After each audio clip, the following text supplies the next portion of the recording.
Երազգավորս համայնքում եկեղեցու կառուցումը գյուղում առկա խնդիրներից առաջնայինն էր։ Համայնքի բնակիչ Սամվել Մարգարյանի նախաձեռնությամբ կյանքի կոչվեց եկեղեցաշինության գաղափարը։ Նույն նպատակի համար գյուղապետարանն ավականու որոշմամբ կատարել է հողհատկացում։ Եկեղեցու համար ավականու որոշմամբ հատկացել է 4000 քառակուսի մետր տարածք։ Դուք տեսնում եք եկեղեցու տարածքը,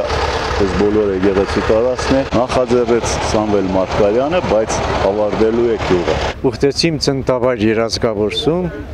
ուրեմն կառուցել եկեղեցու հիմքը եւ շատ ուրախալի է, շնորհակալ եմ համայնքից, համայնքապետից, նաեւ Սփյուռքում ապրող մեր հայրենակիցներից, որ արձագանքեցին իմ նախաձեռնությանը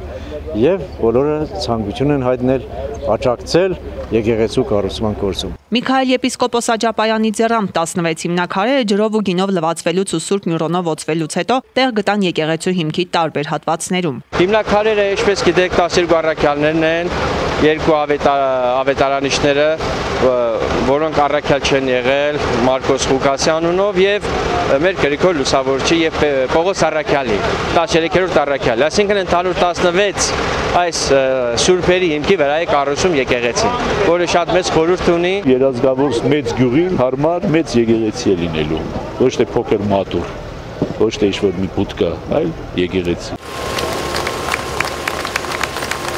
Այնուհետ կատարվեց բետոնալցում։ Դրան զուգահեռ երազգավորցիներն անձամբ քարեր նետեցին եկեղեցու հիմքի մեջ։ Յուրաքանչյուրը ցանկանում էր իր ներդրումն ունենալ եկեղեցաշինության գործում։ Ինչպես նշեց Երազգավորսի համայնքապետը, եկեղեցին չի կարող վերհառնել միայն համայնքի միջոցներով։ Ակնկալվում է անհատ բարերարների աջակցությունը։ Մենք հույս ունենք, որ մեզ կաջակցեն մեր բարերարները, նախկին երազգավորցիները, ովքեր այսօր արտերբերում են եւ հանրապետությունում ունենք հույսեր, բացվել է հաշվի համարներ, հիմնադրամ է ստեղծել, հոգեբարձուների խորհուրդը։ Եկեղեցին կկառուցվի մասնավոր նվիրատվություններով եւ հանգանակությամբ, կոնկրետ բարերար չկա, գուցե հայտնվի եւ կոչ ենք անում, որ բարերարներին, մեծահարուստերին, որ գան միանան։ Եկեղեցին կլինի բազիլիկ ոճի, նախատեսվում է կից կառուցել նաեւ կիրակնօրյա դպրոց։ Հարկավոր է համայնքում խթանել հոգեվոր կյանքը եւ այդ կերպ կանխել աղանդավորական շարժումների մուտքը համայնք։ Արդեն շատ էին այդ աղանդավորական խմբերը, աղանդավորական խմբակցությունները, որոնք մտել էին մարդկանց հոգևոր ներաշխարհը։ Երևի սոցիալական պայմաններն էին պատճառը, որ մարդիկ ձգտում էին։ Այսօր ինչու մենք երբ հայ առաքելական եկեղեցու անդամ ենք, ինչու աղանդավորները գլուխ բարձրացնում։